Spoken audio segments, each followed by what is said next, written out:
Sur cette chaîne, je vous parle principalement du lore déjà existant de Valorant, c'est-à-dire d'infos déjà catégorisées et connues, mais pour tout vous dire, les vidéos que je préfère faire sont plus de l'ordre de celles qui ressemblent à la vidéo que j'ai pu faire sur Pearl. Les vidéos qui traitent de ce qui se révèle au fur et à mesure ont quelque chose d'excitant et j'adore ça. Aujourd'hui, vous l'aurez compris, on se retrouve pour une vidéo de ce type car effectivement, on a du nouveau sur le potentiel nouvel agent et ça annonce du lourd. Salut, c'est Kauza et aujourd'hui, on va traiter de toutes les récentes révélations vis-à-vis du prochain agent et d'une nouvelle organisation secrète au centre des intrigues du lore de Valorant. Avant d'entrer dans le vif du sujet, je vais comme d'habitude prendre un peu de temps pour faire le point sur l'évolution de la chaîne. Je vous annonce donc avec joie et bonne humeur que ça y est, la chaîne a débloqué la monétisation et ça annonce plein de bonnes choses pour la suite. Avec l'argent qui sera généré par cette chaîne, je vais pouvoir commencer à investir dans différents éléments pour améliorer mon contenu. Donc si vous voulez me soutenir, n'hésitez pas à désactiver votre adblock en début de vidéo pour visionner une petite pub. Ça aide beaucoup la chaîne. Bref, comme à mon habitude, je parle trop en début de vidéo, rentrons dans le vif du sujet.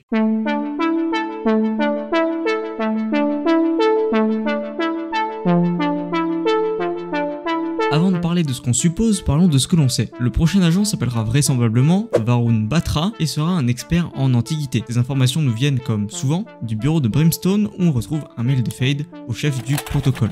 Le gardien de la nouvelle source d'énergie de Légion a un nom, Varun Batra. J'ai tracé son homologue Alpha. Il s'avère que c'est un agent du Realm. J'ai fait du freelance pour Realm il y a quelques années. Une force d'intervention d'envergure multinationale spécialisée dans la récupération d'artefacts historiques sur le marché noir. Ma première question, pourquoi Légion a besoin d'un expert en antiquité? Je n'ai pas parlé à Realm depuis longtemps, mais je vais vous mettre en contact.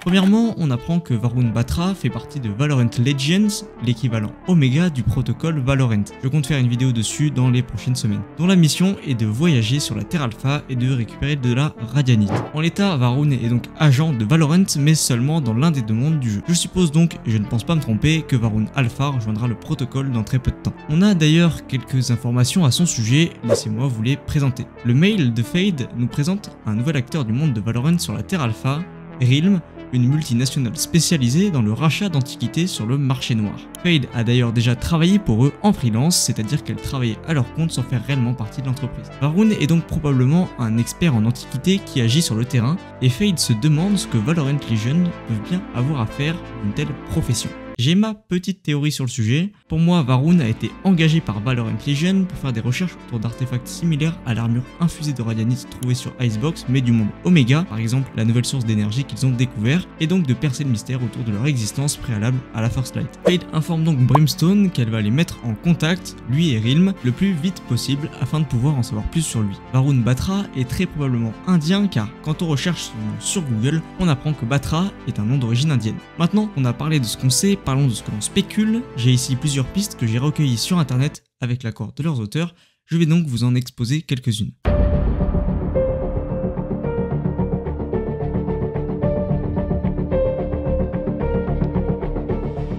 Cette première théorie vient d'une vidéo anglophone qui sera disponible en description. Je vais donc vous traduire ce qui est dit dans cette vidéo et y ajouter quelques déductions qui pourraient faire pencher la balance en sa faveur. Quand on se rend au range d'entraînement, mis à part le bureau de Brim, un autre endroit est mis à jour régulièrement, un tableau disponible juste derrière le camp de tir.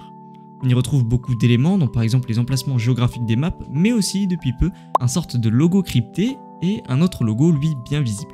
Pour ce logo, deux théories existent. Une première dit que ça pourrait être le logo de Realm et une autre, celle de notre vidéo, suppose qu'il pourrait ressembler à une main de Fatma, un symbole religieux et spirituel dans les cultures hindoues et bouddhistes, et serait donc par exemple l'icône d'une des futures capacités de l'agent. La main de Fatma est composée de 5 doigts, pour 5 éléments, le pouce pour le feu caractérisé par Phoenix en jeu, l'index pour Jet et ses pouvoirs liés au vent, le majeur avec l'éther qui serait associé à Astra, également l'annulaire pour la géomancie, les pouvoirs liés à la terre qui pourraient être associés à Sage, et l'auriculaire pour l'eau, l'aquamancie. Je tiens à préciser que pour ce qui est de Sage, oui, elle est bien associée à la terre car sur Reddit, le rayoteur Altombre, en 2020, a bien précisé que Sage était une géomancienne et non une aquamancienne. Pour appuyer le fait que Varun serait ce fameux dernier doigt, on peut se pencher sur son nom, Varun, ressemblant à Varuna, dieu hindou des océans. Enfin, j'ai lu une remarque que je trouvais potentiellement pertinente dans les commentaires de la vidéo sur laquelle je me base, qui parlait de Nilah, championne récemment sortie sur LoL, qui manie l'eau et qui a aussi des inspirations hindoues dans son chara design.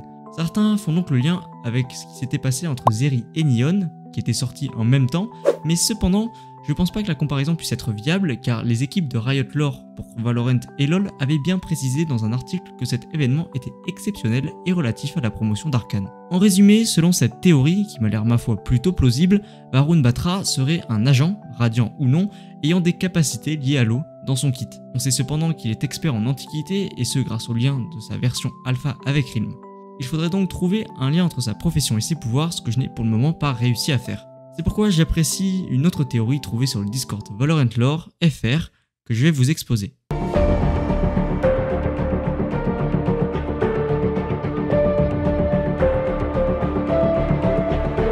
La théorie suivante nous vient tout droit de Crysis Argo, membre du Discord Valorant FR et streamer, qui a gentiment accepté que je vous présente sa théorie.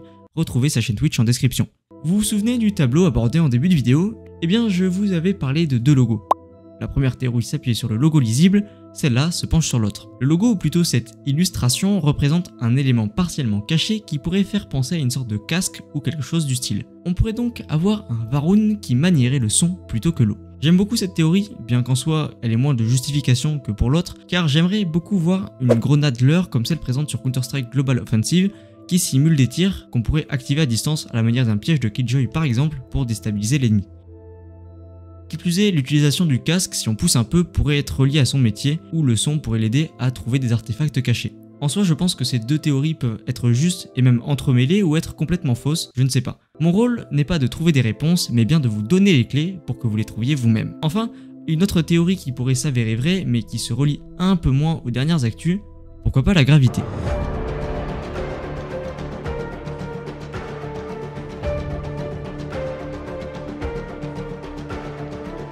Ce qui pourrait faire penser que les futurs pouvoirs du prochain agent de Valorant seraient liés de près ou de loin à la gravité se retrouve en dehors du jeu sur le Twitter officiel de Valorant. En fait, depuis que le Night Market existe, quelque chose d'assez rigolo a été remarqué. Chaque annonce sur Twitter reprenait les codes esthétiques de l'agent qui sortait juste après. Si on prend donc en considération la dernière affiche en date pour le Night Market de juillet, on y retrouve des sortes de piliers flottants qui donc, en toute logique, devraient teaser le prochain agent. Cependant, au vu des dernières news et du contexte de la sortie de cette annonce, en même temps que les VCT, qui ont le même thème de pierre flottante, je ne suis pas sûr que cette théorie soit viable.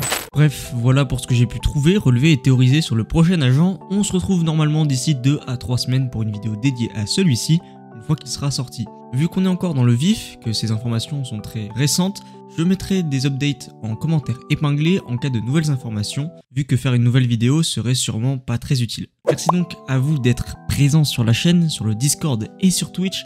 En ce moment, je charbonne comme un fou pour pouvoir vous produire des vidéos de la meilleure qualité possible et cette chaîne YouTube qui arrive vraiment mon été, donc merci. Bref, sur ce, likez, abonnez-vous et partagez la vidéo autour de vous, c'était Causa.